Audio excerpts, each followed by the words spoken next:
Tonight on CBC Vancouver News. Even in my lifetime, that was the biggest natural disaster that I've seen here. 1 year later, a journey to Washington State and the banks of the Nooksack River. The cross-border conversation on preventing future disastrous floods. It's been hell. Sorry. Try not to cry. And the emotional toll of rebuilding with still no end in sight. Pulling back, the province's reaction to Surrey's plan to keep the RCMP and why the decision may soon fall to the public.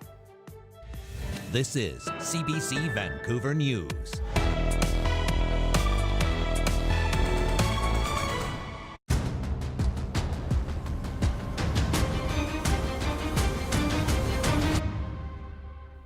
Good evening and thanks for joining us. I'm Anita Bathe. Tonight, we're looking at 1 year since an atmospheric river brought record-breaking rains and historic flooding to our province.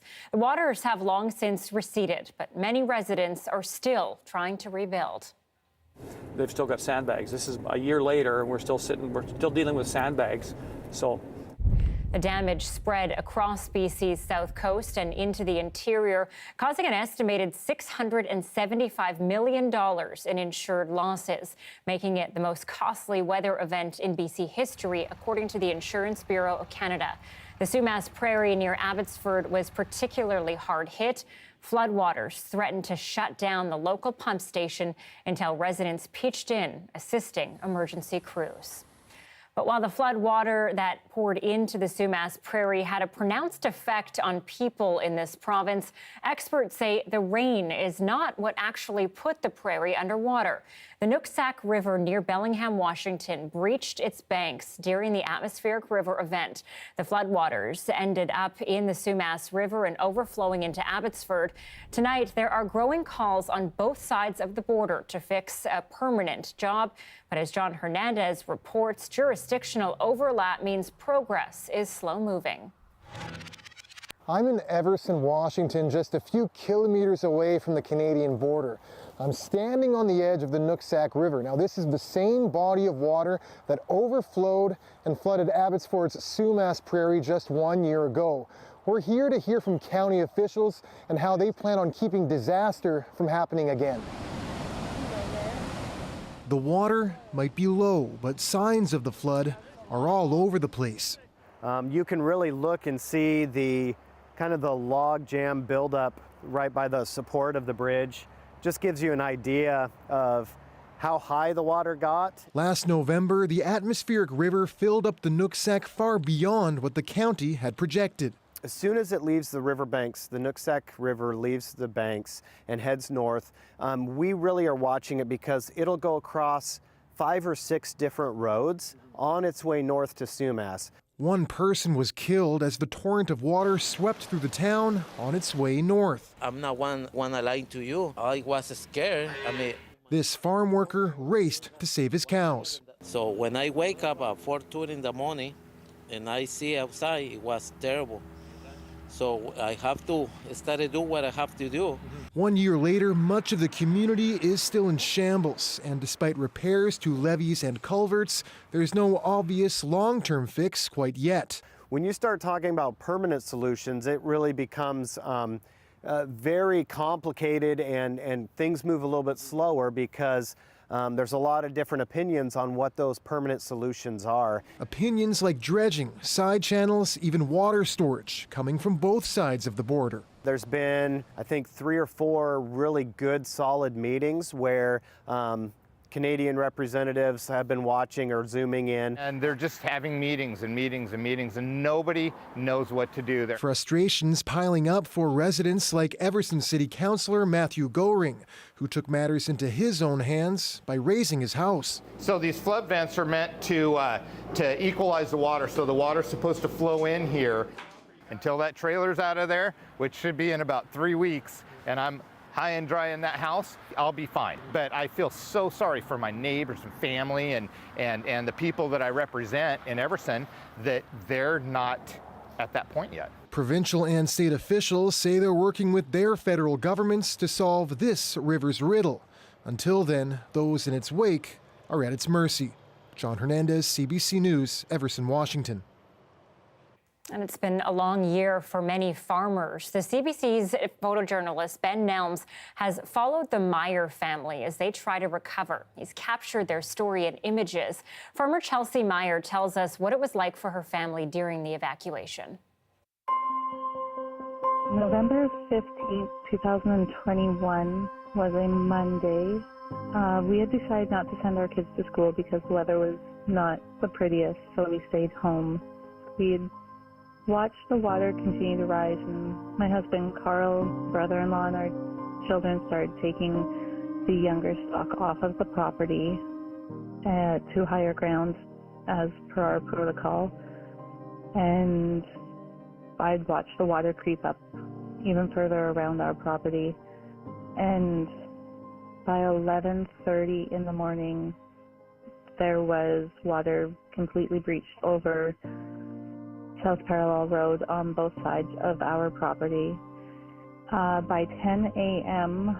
on Tuesday, we had two friends show up at our door in their fishing boat and took my brother and sister-in-law's family and our two migrant workers to Whatcom Road and came back. It was a very slow, long, painful little aluminum fishing boat ride.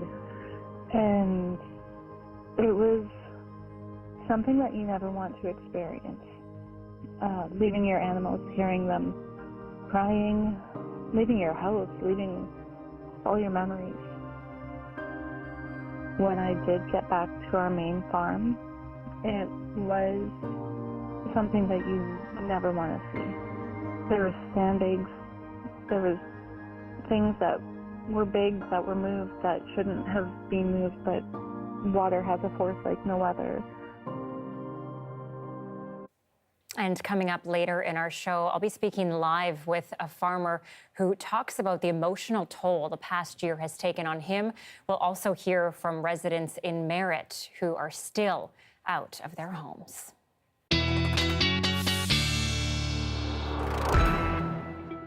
Okay, time now to check in with Kuljit Kayla. Johanna Wagstaff is off today. Kuljit, it's been a pretty fantastic day, I gotta say.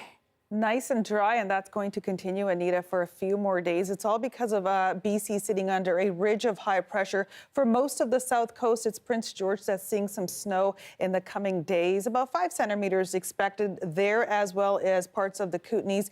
Everyone's asking today, is this normal? Are these temperatures normal for this time of year? And actually, we are sitting on seasonal temperatures for most of BC across the Lower Mainland into Victoria Island as well. The temperatures will start to drop quite a bit over the next few days across the province. -5 in Williams Lake, -1 in Kelowna. It will start to get very cold overnight as well. Tomorrow's forecast seeing some snow in Prince George, Williams Lake, and in Cranbrook as well. Otherwise, mainly sunny. We saw the sun go down just around 4:30 under sunny skies at 7 degrees. Some fog tomorrow morning at 3, and tomorrow's high will be 8 degrees. And I will have details on the 7-day forecast coming up. Okay, we'll talk to you soon. Thanks, Kuljit.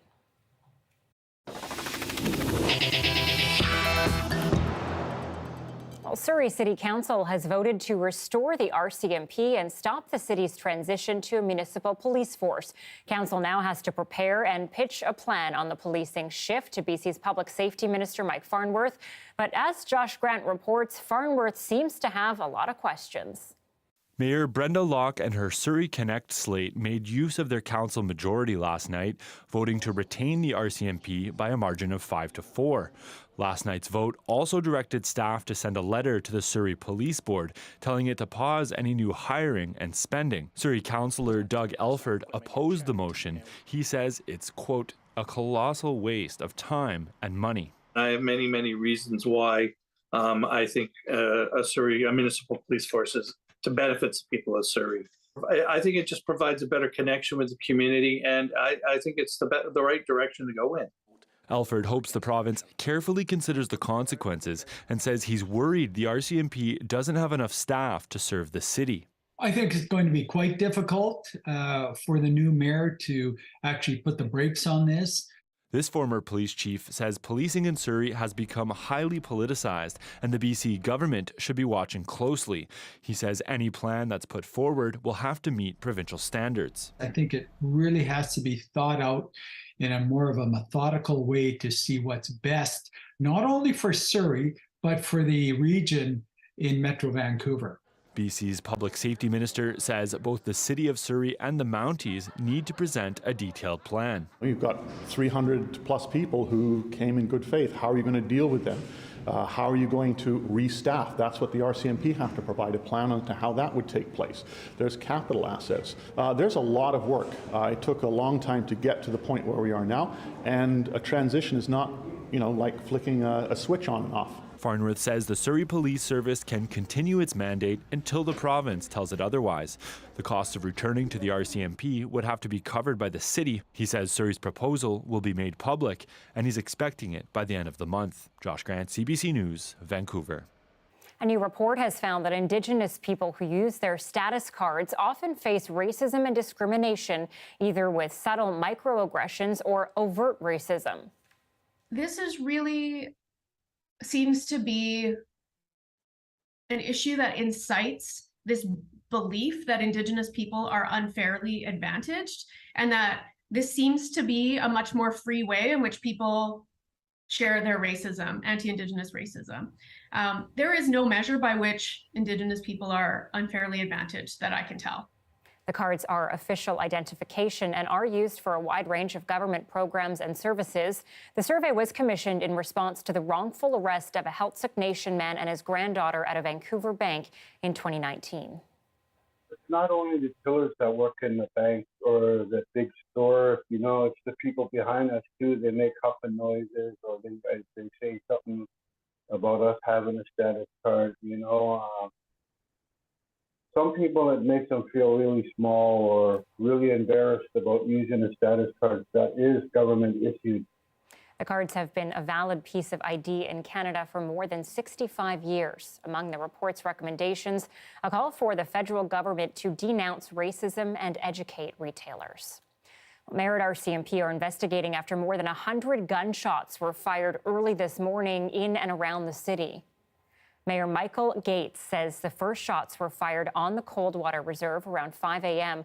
Shots were also fired in Merritt and in the Mammoth Lake Road areas. Nobody was killed or seriously hurt by the gunfire.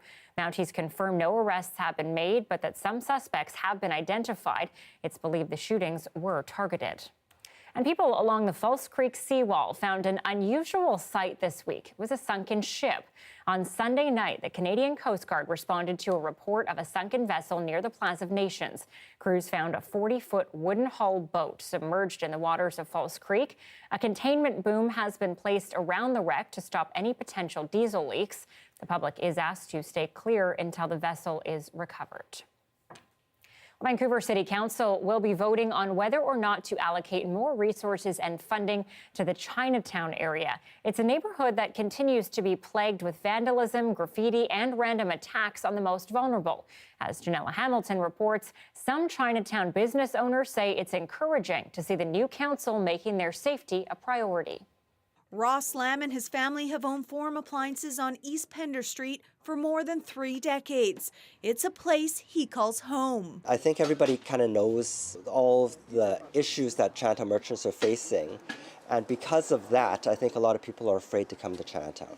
Lamb says he is one of many business owners in the area who's had to take it upon themselves to clean up waste or vandalism from in front of their store. That responsibility often landing on the shoulders of those who work and live in the area. We're often left to fend for ourselves, and over the last several years, the city seems to have neglected or just kind of forgotten about Chinatown. But more support may be on its way soon.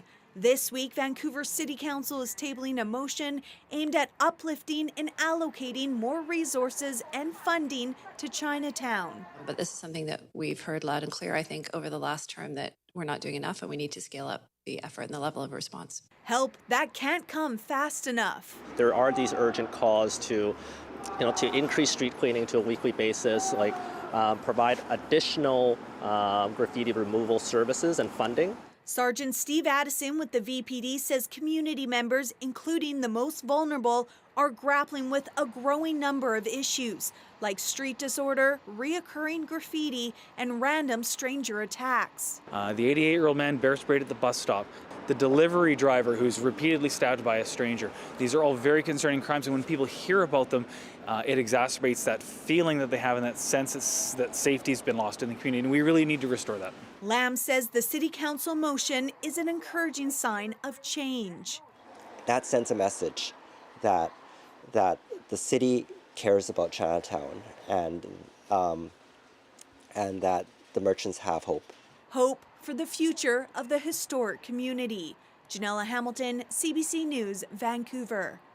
Well, BC's new premier is among those facing pressure from doctors, nurses, and teachers who feel this province should reinstate a mask mandate to combat rising COVID infections and hospitalizations. In an open letter to the premier, David Eby, Health Minister Adrian Dix, and Education Minister Jennifer Whiteside, the coalition of groups, including Protect Our Province BC and Safe Schools Coalition BC, say mandatory masking is needed to help flatten the curve and reduce the impact on strained hospitals and overburdened healthcare staff. Now, Canada's Public Health Agency, meanwhile, has declared a flu epidemic, marking an official start to the flu season. Hospitals are dealing with a triple threat of higher than normal influenza levels, COVID, and respiratory viruses. CBC's Alison Northcott has more on what to expect in the weeks ahead. Merci. The flu vaccine campaign across Quebec started early this year. I don't want to get sick because I'm seniors now. Our main objective is really to do mass vaccination. The more people that are vaccinated, the better it is. The flu epidemic will add pressure to a healthcare system already strained by other respiratory viruses and COVID-19. Pediatric hospitals are struggling. We have had to go over capacity in our ICUs as well and cancel surgeries in order to be able to have the personnel and the beds to look after this. Really was a tsunami of viral respiratory infections in our youngest children. They just had so many people at one time being admitted and trying to find beds. Ryan Weichel's daughter just turned 6. He says she spent much of last week in an Ontario hospital with influenza A. For 4 days, we had nothing but trying to care for our daughter and making sure that she made it through. She's home now, getting better. More than half of flu cases so far have been among people 19 and under, but others are at risk too. They're not just children's bugs, they're vulnerable people's viruses. So that also means the elderly and people with underlying medical conditions. The next few weeks could be hard on the healthcare system, says this doctor. So it's the beginning of that curve going up. We are likely to continue being busy with every single respiratory viruses and their complication, whether they are pneumonia or other bacterial complications for the next few weeks. She says the key is to slow transmission to bring that curve back down. With Canada's flu season officially here, experts recommend a flu shot and a COVID booster to help keep the system from being overwhelmed. Alison Northcott, CBC News, Montreal. And many pediatric hospitals across Canada are swamped with children having respiratory illnesses. The CBC's Christine Birak went inside Sick Kids Hospital in Toronto. In an exclusive report, she shows us the toll the surge is taking on staff and families. Canada's largest children's hospital says it's never let cameras into its ICU or emergency room until now. So this is the emergency? Yeah, this is where patients and families enter into triage. Dr. Jason Fisher is the division head of emergency at Sick Kids. And typically we would expect to see about 230 patients a day, but we're seeing well over 300. By noon, anxious parents with babies and young kids are lining up, mainly with flu and RSV symptoms. To protect their privacy, we can't show too much. So let me ask you, are all of these rooms full? All of these rooms are full. In the background, you can hear the children in those rooms. But we've just had a real high spike in the number of kids sick. While times vary, some patients are waiting up to 12 hours here to see a doctor. It's really been this perfect storm of different factors. We really don't have enough space in the system as it stands for them to be admitted to either a pediatric ward or, more importantly, to the ICU. The strain on the intensive care unit is palpable. Many of their tiny patients are struggling to breathe. We have about 5 patients in-house that we're having trouble placing internally. Doctors and nurses are desperately searching for beds. We have a patient that we're holding in Emerge that needs to come. I don't have a spot for that patient. Kind of stuck right now. Like I feel like I'm a little bit handcuffed, to be honest. Yeah. I wish I had nurses for you. Yeah, me too. Dr. Stephen Schwartz is chief of critical care. That's what keeps us up at night, is that some child who really needs our care is going to be stuck somewhere else and unable to get in here. Some patients are now being transferred to other hospitals. Sick Kids is also postponing surgeries children have been waiting months, even years for. I think it's important that people understand what's going on in the province and really across the country and across North America right now. I mean, there's that crib in the hallway as well. Back in the ER, charge nurse Lindsay Stewart-Leger is worried about staffing. Definitely a lot of burnout. Add to that, some parents are lashing out at staff, which has led to more security. So what's the level of anxiety you're feeling right now? It's definitely the highest it's ever been. Everyone's exhausted, but no one's giving up. Many are hoping this surge will end soon, and Canadians can help by simply following public health advice. Previously flood-ravaged communities across BC are reflecting tonight on the one-year anniversary of that devastating natural disaster. After the break, more on the road to recovery and memories of that life-altering event.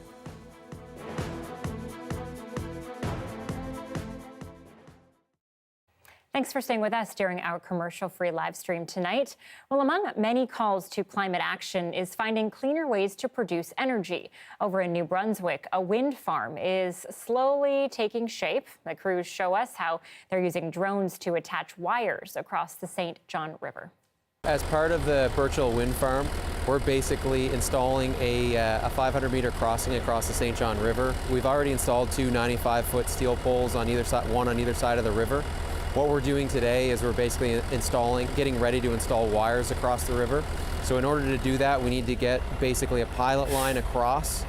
We need to attach that pilot line to our wires and pull it across. So in order to get our the initial pilot line in, we're launching our drone from this side of the bank. Our drone is flying the line down to a boat. That boat drives across the river, connects that small pilot line to the larger one, and then we use our winch line here on this side to pull that larger pilot line in with the small one. Up until probably a couple of months ago, we would have planned to do this with helicopter. So we would have been able to eliminate the smaller pilot line and just pull the big line in with a helicopter. The issue with the helicopter was that where it was going to be flying so low, we would need to close down traffic for a large radius around where the helicopter is taking off and landing. We didn't want to do that. St. John Energy didn't want to do that, so we basically went back to the drawing board to find a different idea. Well, we explored all different sorts of options, multiple different locations for river crossings aerially. We've explored submarine cable. We explored, going underground, within the bridges, and this was the most effective option that we had at our disposal, basically, to use. So it took a long time for us to get here, but we're finally here, so it's exciting to see it going across. From a customer's perspective, you won't notice any difference. And depending on how much this wind is blowing will depend on how much percentage of your power is green. So at the end of the day, we are still interconnected to NB Power's grid, so we still rely on them when the wind's not blowing. At the end of the day, 15% of our overall energy consumption from St. John Energy will be now from this wind farm. We're always looking to improve on that number and proceed towards a net zero future, so this puts us well on the way to that path.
I want to return now to tonight's top story. Some people are still out of their homes after catastrophic flooding ravaged the communities of Princeton and Merritt last year. 5,300 people were forced out in Merritt after a river poured into a sewage treatment plant there. And in Princeton, much of the downtown area was decimated after the Tulameen River overflowed its banks. As Brady Strachan reports, the slow pace of recovery has left some feeling like there's no end in sight, and the tragedies of the disaster still feel very raw. For Rhonda Warner, just looking at photos of the flooding damage to her home, this is what the water did to our backyard. Brings back a lot of emotion. It's been hell. Sorry. I try not to cry. Mourning the things that you lost. Mourning the life that we had here. And now we have to start new and start fresh. 12 months ago, relentless rains pushed the Tulameen and Similkameen rivers over their banks. Floodwater inundated several blocks near Princeton's downtown. The dark, icy water came rushing into Warner's home, destroying furniture and family heirlooms, and leaving a layer of sewage-contaminated mud all over her home and yard. Now, after 12 months battling with insurance companies and a complete renovation of her house, Warner is back home. But she says the stress of the past year has taken a major toll. So yeah, we've been happy to be home, but it's still, every time that river rises, you know, my doctors had to prescribe me Ativan because I have a panic attack, right? It's scary. Leader, hey, we're back at home. Across town, Leanne Schumann and her neighbors Paul and Mary are checking on their homes. Their 6-unit apartment building for adults with developmental disabilities is still under repair. Over the past year, Schumann and her friends have been shuffled from one place to another as they wait for the restoration work to finish. We've been stuck together for the last year, but we've been holding on to it, haven't we? We have. We've been sticking We it sure out. have. It's been a rough go, but we're Princeton strong through hell or high water for sure. You got that right. Despite their cheery outlook, support workers say the past year has been tough as the stress of being displaced for so long compounds. It's significant. You see a lot of changes in behavior and whatnot. Mental health certainly is impacted there. The impacts of the floods here are still very evident. Many homes downtown are damaged beyond repair and unlivable, and half the town still doesn't have drinking water coming out of its taps. There's a major housing shortage, and the temporary housing trailers the province has brought in are still a work in progress. Princeton isn't the only interior community that's still recovering. Last November's storm brought nearly a quarter meter of rain to the mountain ranges along the Coquihalla Highway. Floodwaters gushed down the Coldwater River, bursting its banks in multiple places, including downtown Merritt. Looking at these streets now, it's hard to imagine the amount of water that flowed here just 12 months ago. Michael Getz is Merritt's newly elected mayor. This is all consequential. Sorry. I'm so sorry for that. It's all right. I don't like to talk about it much. His story of loss from the flood goes far beyond property and possessions.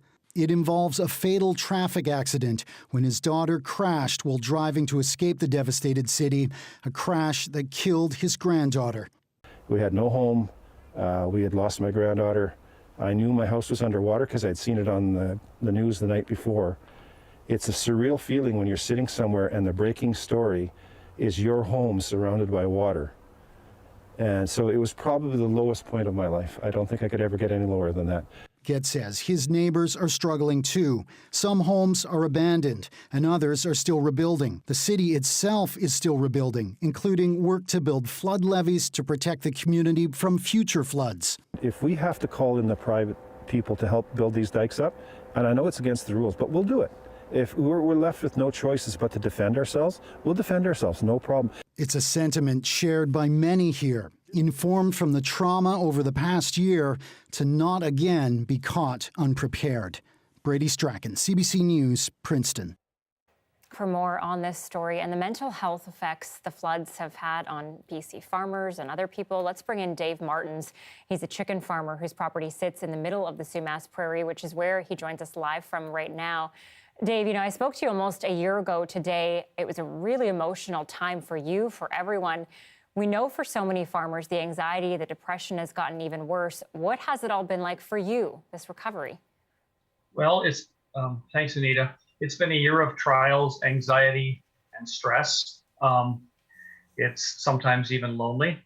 I try to be positive, but when you're dealing with stress and anxiety and things like that, often you hurt the ones closest to you that you love.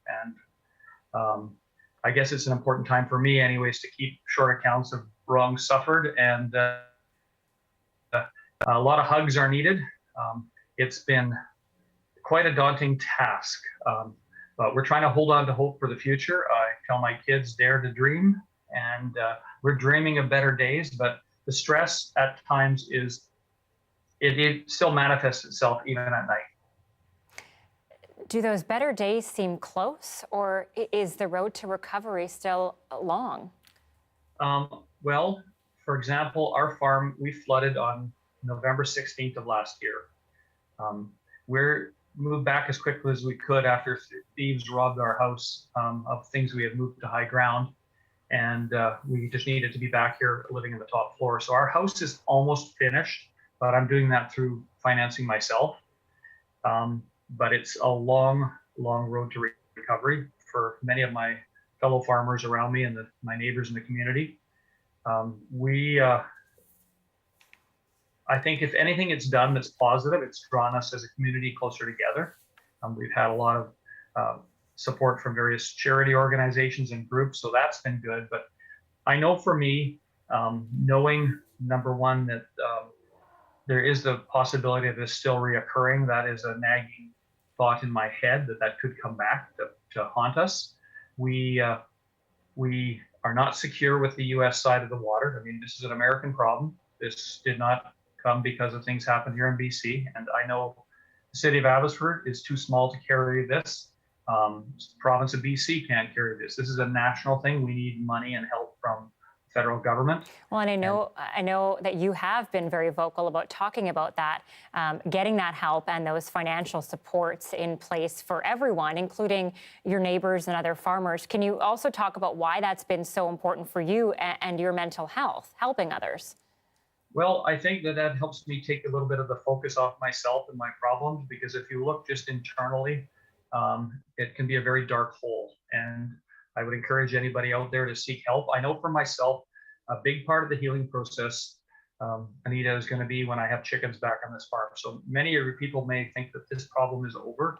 There's many of us still rebuilding, and I don't have chickens back on this farm yet. So I won't have chickens till next year. So that's 14 or 15 months before this farm will produce income.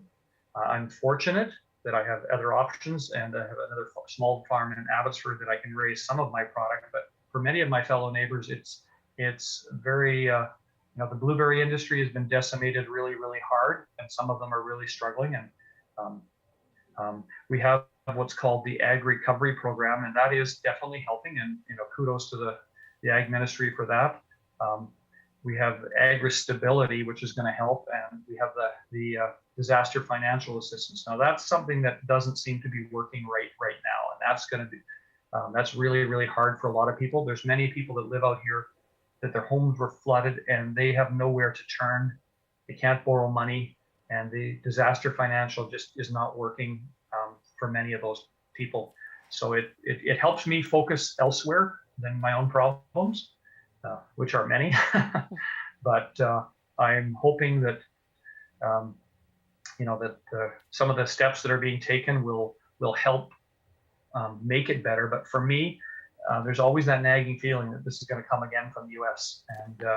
And until we block that water from coming across that border, this is going to be haunting most of us. So part of my recovery process is going to have chickens back on the farm, and that will be a day of celebration, let me tell you. Absolutely, Dave. We have to leave it there, but thank you so much for being with us live tonight. Thanks, Anita. Have a good day. Take care. World leaders are keeping a careful eye on the situation in Europe tonight after it was confirmed that Russian rockets hit a Polish village, killing 2. We'll bring you NATO's reaction and what it means amid fears of an escalation.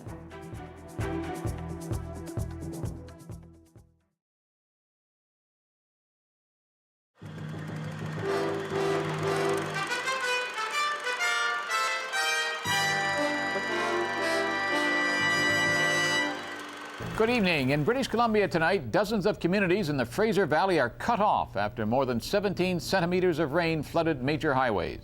Basements are underwater and many people have had to leave their homes as floodwaters continue to rise. The Chilliwack River has risen more than 2.5 meters and flooded parts of the Fraser Valley. Summer cottages on Hatzick Island were evacuated as the water rose. Residents in some communities along the river had to leave and farmers are moving their animals to higher ground. 200 cows in the barn that we have to take out, milk cows that are up to 3 feet of water. Officials say it's only a matter of time before phone and power lines are knocked out along some of the roads. One rail bridge has already been washed out, and highways in the Lower Mainland, including the Trans-Canada, are flooded. Across the border in Washington state, the town of Sumas is virtually underwater. Thousands of people have had to leave their homes, and the National Guard has been called in to help out. The border crossing between Canada and the U.S. is closed. More rain is expected. Well, the water isn't rising anymore in British Columbia, but in the southwest and parts of Vancouver Island, it's time to clean up. As we hear from Ian Hannamansing, many people who were up to their knees in water are now up to their necks in work. Class was out in Sayward today for students at this elementary school. Sunday night's flash flood soaked just about everything, and today it was a mess. How do you dry this? How do you go ahead and dry this? It will take a lot of work to get things ready for classes again. Today, teachers tried to be optimistic. They were fortunate these the larger desks, of course, the water didn't quite get into the student work. Throughout British Columbia, it was a day for people affected by the flood to catch their breath. In the Fraser Valley, water levels dropped quite a bit, even though it was still pretty wet. Joan Weston's house has been surrounded by water since Saturday, making what used to be simple chores like walking the dogs a lot tougher. You have to get your hip waders on and take them out to the boat in the boat at 3 or 4 in the morning to go to the bathroom. It's Inconvenient, maybe, but Weston is resigned to live with it. There's nothing to do. Nothing at all you can do here. As fast as you can pump it out, it'll pump back in again. Some people still haven't been able to move back to their homes, and the frustration for them is starting to show. You know, without losing our shirt over it, if we could sell our place and move, we'll definitely be doing it. There's no doubt in my mind. But for now, Jeff Warner and his wife want to get back to their home. And like so many people affected by this flood, all they can do is sit back and wait for things to dry out. Ian Hannamansing, CBC News, Hatzick Lake, British Columbia.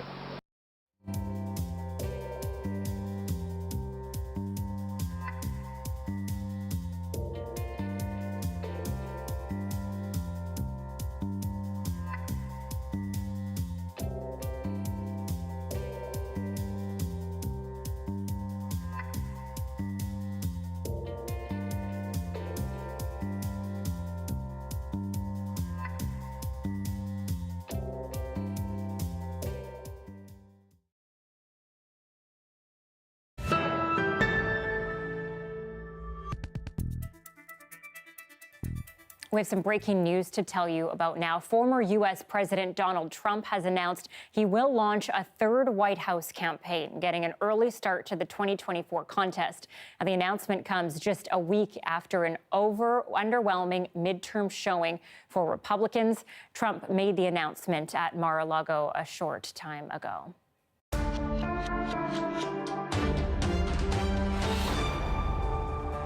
After a day of punishing Russian missile strikes all across Ukraine, the world is on alert with a deadly explosion across the border inside NATO territory.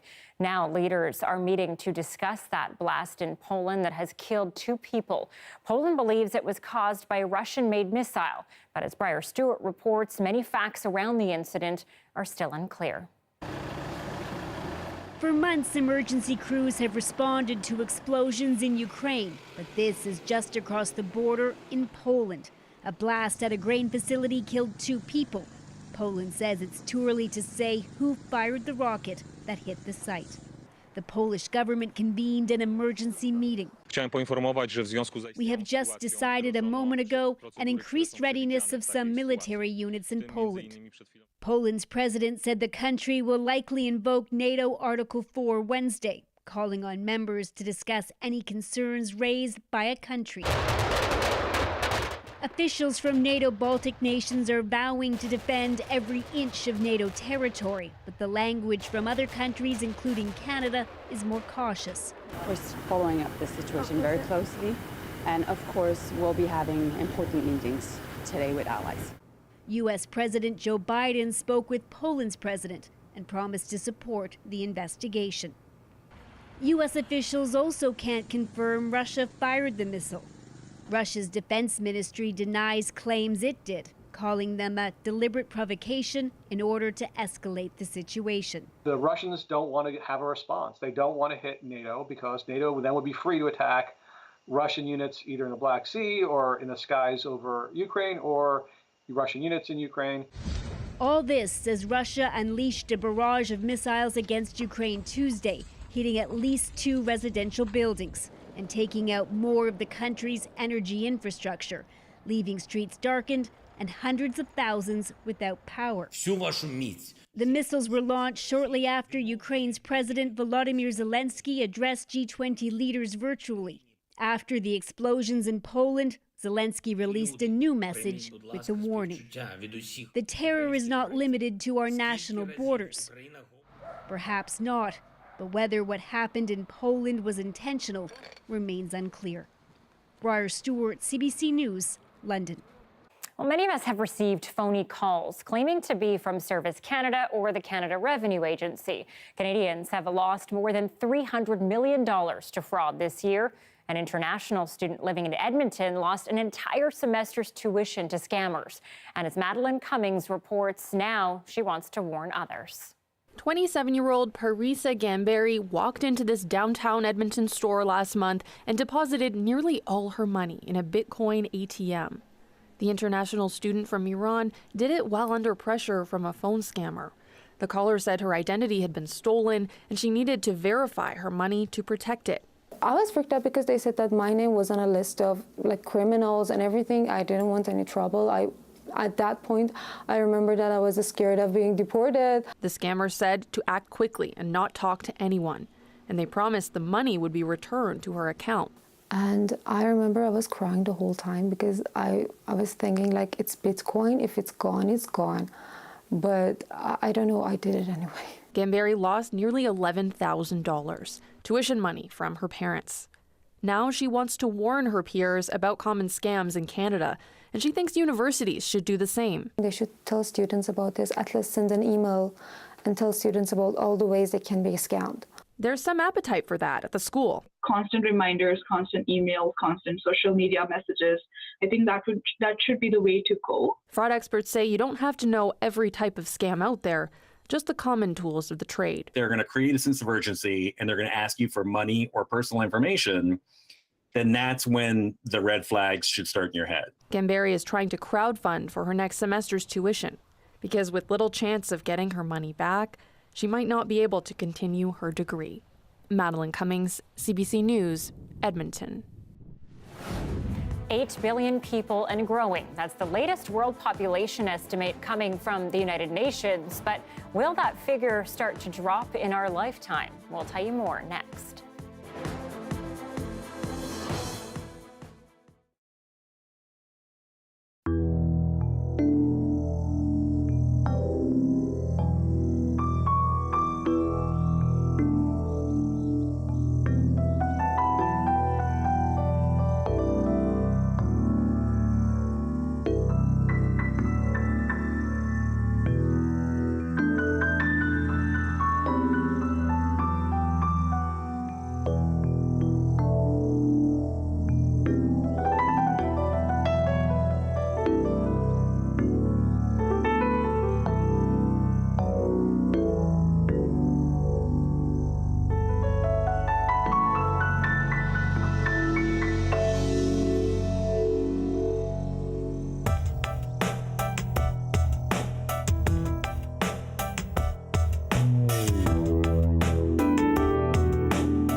We're sharing really important information with the public, and I feel like this is exactly what our job is, especially as the public broadcaster, especially in morning radio. That's incredibly important.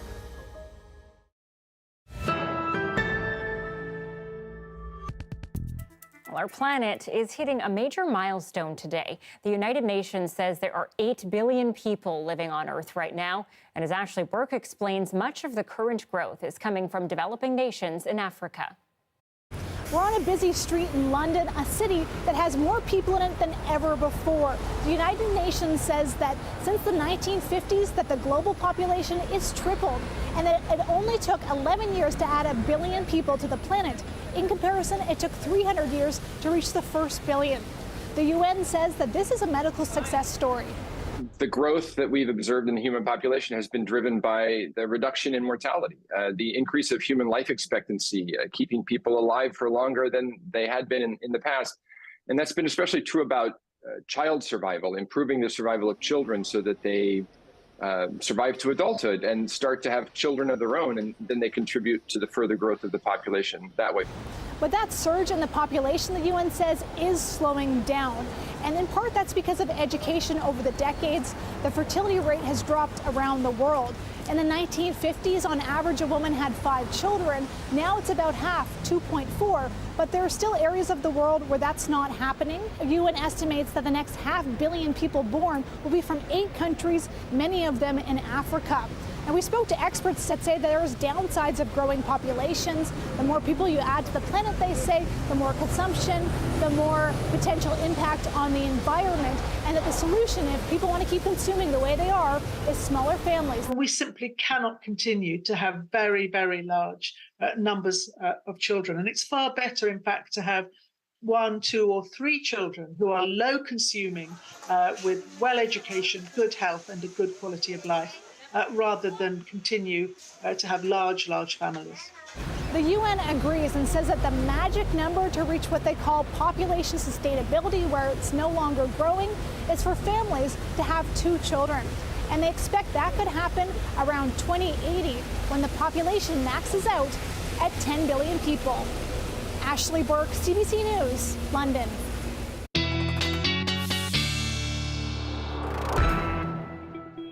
Joanna Wagstaff is away today. Kuljit Kayla is here.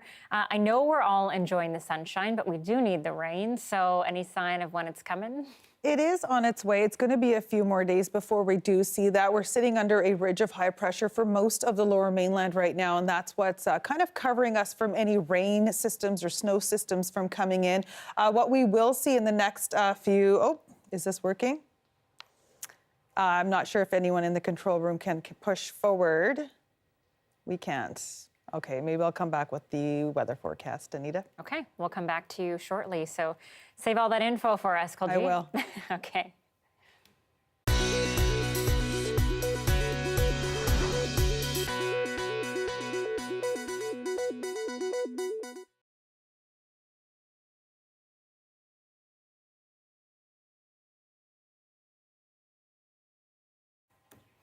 Okay, much is at stake for young people around the world when it comes to climate change, and this year marks the first time the future generation has an official space at COP27.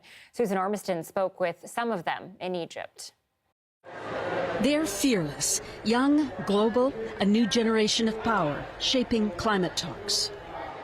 We need the world to understand that climate crisis is not a future to us. It is a reality we are living in. How I came here at COP is not how I'm going to go back home. I've learned a lot. For the first time, there's a youth pavilion for those who will inherit the problems of this planet and share the successes of saving it. Welcome to the 5th episode of the Hali Hewa podcast. In a tiny corner, a rare, quiet spot, Abigail Kima is podcasting daily. Welcome. Her show is called Hali Hewa, Swahili for climate. My hope, or rather something that would make me happy, is the fact that a lot of us young people have come and we've built solidarity. So that is what really inspires me to keep pushing. And I have more hope in community rather than the COP actually delivering solutions for communities. She's 24 and invited this week to the UN podium. Communities. Please, I ask you to be honest. I ask you to be real. Thank you. What will it take for the people in power? The most famous youth activist, Greta Thunberg, skipped this year's COP, calling it greenwashing. Many are taking her space. 15-year-old Sophia Mather, an activist from Sudbury, tried to lob a question today after a panel at the Canada Pavilion. But the event ended. Alberta's Environment Minister Sonia Savage didn't stop, hurried off to another event. It's disappointing that they won't let me have my word in. And I wasn't going to go at them and start yelling, but I wanted to ask the question, how are you going to reduce your emissions if you continue to invest in fossil fuels? Kick big polluters out of the box! This COP is a boot camp for protesters, but also a small army of young negotiators who have power and are using it. Mohamed Kalfa is part of Tunisia's youth delegation inside negotiating rooms. I think that next COPs we will have like more voice, we will have more actions, more than like just promises and just blah blah blah. And they're making the world listen. Susan Ormiston, CBC News, Sharm el-Sheikh, Egypt. Okay, we are going to do another attempt at this weather. Khaljit, take it away. Got the batteries on the remote this time. Temperatures across BC looking like this today, the highs and lows. Cold in Prince Rupert, Prince George, in the Kootenays as well, but sitting on seasonal temperatures across the province. What we're going to see tomorrow is a little bit of snow for Prince George and Williams Lake, as well as in the Kootenays, and that's about the only areas that are getting any kind of precipitation. For us, another foggy morning tomorrow. Warmest day of the week will be on Thursday. Cold overnight for Friday and this weekend. We might get about a 40% chance of rain. We're really not going to see any rain until into next week, and that won't be until Monday or Tuesday, and that's when we're really going to need our umbrellas. Up to 35 millimeters expected. Anita? Okay, thanks, Khaljit. You're welcome. Well, some special visitors were stopped, dropped, and rolled by a long-term care home in Burnaby today. We'll show you how residents reacted to the four-legged visitors after the break.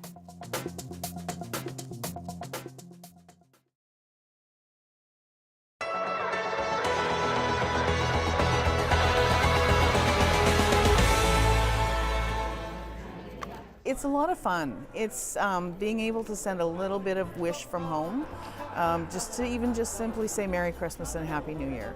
A lot of people will sign their cards, thank you for your service. Our first year here, we had 15 people, and we did a little over 700 cards. Last year, being virtual, we had 69 people, and we did 2,914 cards last year. So that was a surprise when you're all said and done as the cards are coming in and you're doing the math, and it's like, wow. It's just something that makes me feel good inside, but I know by doing this, I'm going to make others feel good inside, and that's really the main purpose of spreading the Christmas cheer. At least I can do something that is going to make their Christmas a little bit more special, because they aren't going to be with their families. We're all going to be with our families and loved ones, and their loved ones are back here in Canada and they can't be with them. So I just hope it touches them like it's going to touch me. It really makes me feel really good. People have taken the time to draw pictures, included personal letters, full 2- and 3-page letters. It just depends on the individual as to what they want to put in them. For us, it's a simple thank you.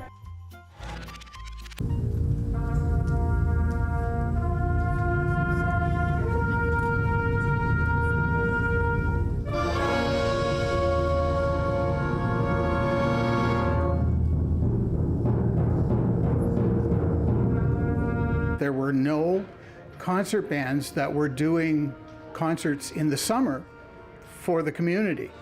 So basically I started the band because there was a need for community banding, and there was a need that musicians had to play in a band that was going to go out and play for the community. We've really changed a lot over the years, different instruments, different people, different music. It's been wonderful.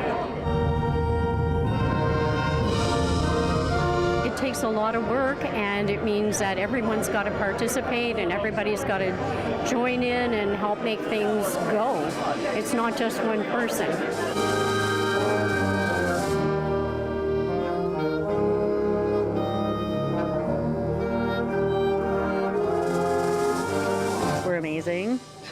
and that we're committed and that we do a lot of good for the community.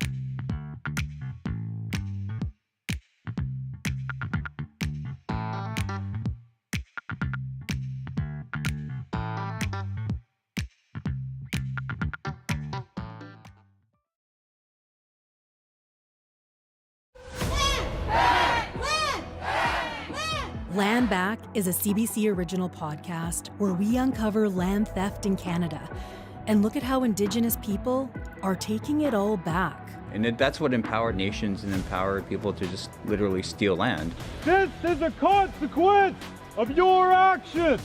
And it's time to give land back. Land Back is out now on CBC Listen or wherever you get your podcasts.